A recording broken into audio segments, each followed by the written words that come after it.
world is seeing the continual rise of disasters, both through natural and through human causes. We see reports of fires, of the impact of earthquakes. We see the trouble from bushfire and from city fires. We see the difficulties caused by cyclones, hurricanes and by tornadoes. We see floods, and every night on the evening news we see the damage caused by these things and the impact on many communities.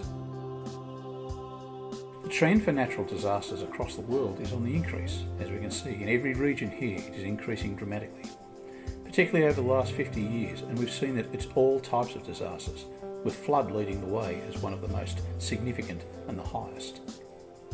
But this is not all that we're seeing.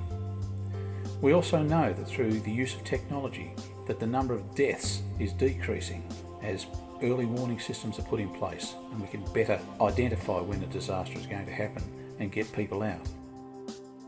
However, it's not this that's the issue. The issue for most people and for most communities is that there are many people affected. There are more people impacted by disasters now than what there ever were. And it's in this area where businesses, livestock, livelihoods and lives are lost, and where there is suffering and grief that needs to be better addressed. We know that this is going to happen, for the Bible tells us that in the end days there will be earthquakes, there will be famines, there will be pestilence, there will be terrors. We know that there will be hail and fire, trees will be burnt up, grass burnt up. There will be the roaring of the sea and the waves, as we've seen with tsunamis and the floods. And we know that there will be great tribulation in these last days. The Bible tells us these things, so we should expect them, for disasters are the way of the future. The emergency response from government departments, from the fire brigade, from police, from ambulance is good, but unfortunately it doesn't go far enough. They take their jobs very seriously. They are well trained to do the job they do. But their work is in the initial stages, and it's the suffering of communities, though, is not so much in the initial stage, it's in the latter stages. And where these things are not taken care of, we see communities severely impacted by the disaster, by the destruction that's caused, through drought, through cyclones, through fires. And if these things are not addressed in good time, if they're not addressed well, we find people fall into grief, they fall into sorrow, they fall into suffering as they deal with the loss that is caused through these natural disasters. So how do communities recover from the problems caused by disaster? How are communities and individuals supported to repair and restore the function of their hearts, souls and spirits, as well as supporting their ability to be able to rebuild their community? Well, this is the work that we are involved in the 4 phases of disaster recovery, through the initial response, service restoration, clean-up and the rebuilding of communities and lives. Initial emergency response is the work of government agencies.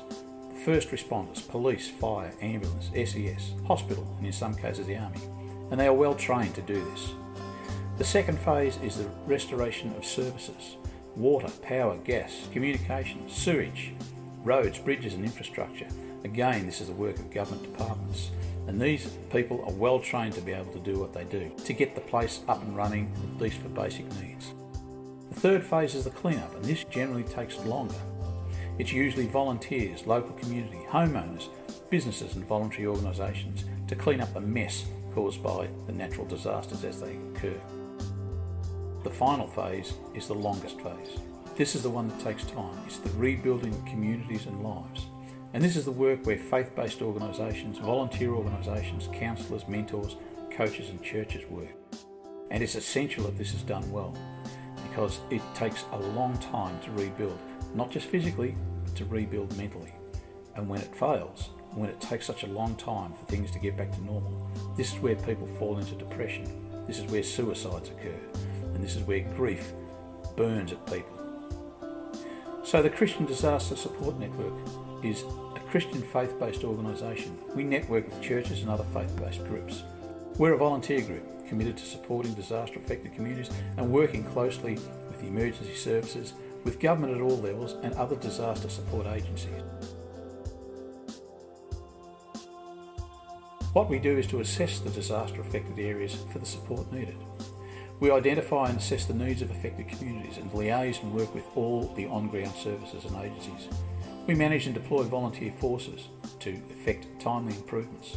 We support all affected individuals, not just those who have had loss, but all who are affected by the disaster, with compassion and hope. We assist, mentor and support local businesses to get back on their feet as soon as they can, and to build an effective recovery plan with all of the other agencies working shoulder and shoulder to support the community to rebuild and to recover. How do we do it? We do it by applying Christian foundational teachings, offering support, hope and compassion. We help the community organise and run events to support, encourage, bring hope into the community and lift them up. We utilise our trained coordinators to assess needs, to manage and deploy volunteers. We liaise and communicate with emergency services. We work together with all of the other disaster relief agencies. We bring a message of hope to the community, local businesses and individuals. And we support individuals as they recover. And this is the most important thing that we do. Our work is not just with the community. Our work is specifically with people. Our primary focus is to restore hope to people. Our work is to lift and to encourage people, helping them as they rebuild their community. We support individuals as they work through their issues, through their griefs, through their needs and through their sorrows. And thus our mission is to support the rebuilding and recovery of disaster-affected communities through a foundation of faith, with a message of hope and by works of love.